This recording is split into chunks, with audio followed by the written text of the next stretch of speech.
Fart. Good morning, America, and welcome to YAMS Physics. Today we have AP FRQ number 16 here on the board. So let's start with part A. For part A, we're asked to find Well, first, don't forget about the problem. It's an incline problem.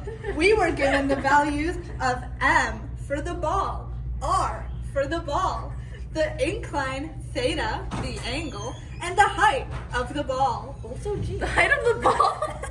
The height of the ball on the incline. Oh, okay. Alright, so starting off, we've been asked to find the velocity of the ball. So we can do that by setting mgh, the initial potential energy, equal to the final kinetic energy, which consists of rotational and translational energy. So when you put it all out together, you can plug in the I value that they've given us on the sheet right here, For a solid sphere. for the solid sphere, and then you can, all of the m's cancel out, you can rewrite omega to be v squared over r squared, and then if you solve all the way down, you'll see that velocity at the bottom is equal to root 10 over 7 gh. Next, they ask us to find the translational energy, which you can do with the equation 1/2 mv squared. So since we already wrote our v in terms of gh, we can just plug that back in to the v right here, and you find that 5 over 7 mgh is the translational kinetic energy. You can do the same thing for the rotational energy, where using the equation 1/2 I omega square, you make sure that omega square turns into v square over r square, and then r squares cancel out because you have an r square from the moment of inertia.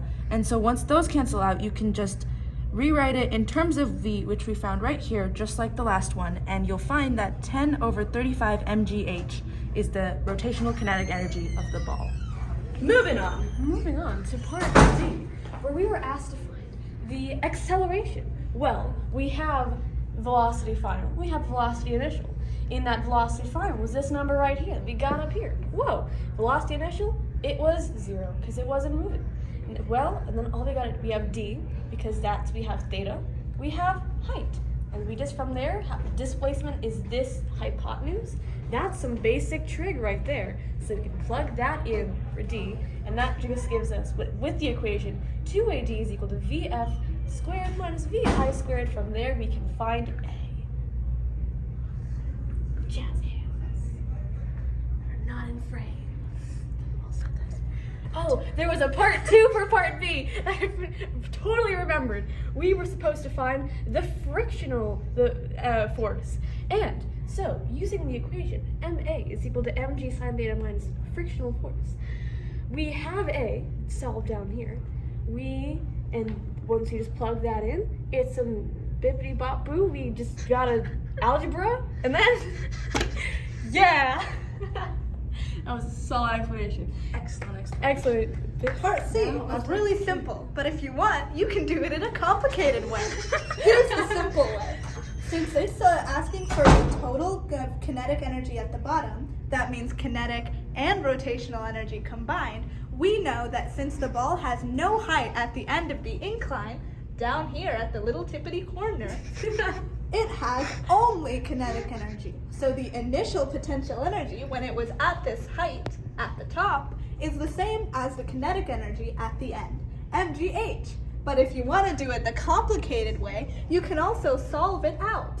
You can plug in mgh is equal to 1/2 mv squared plus 1/2 I omega squared, and plug everything in to solve out for mgh. Living life on hard mode. Pro gamers only.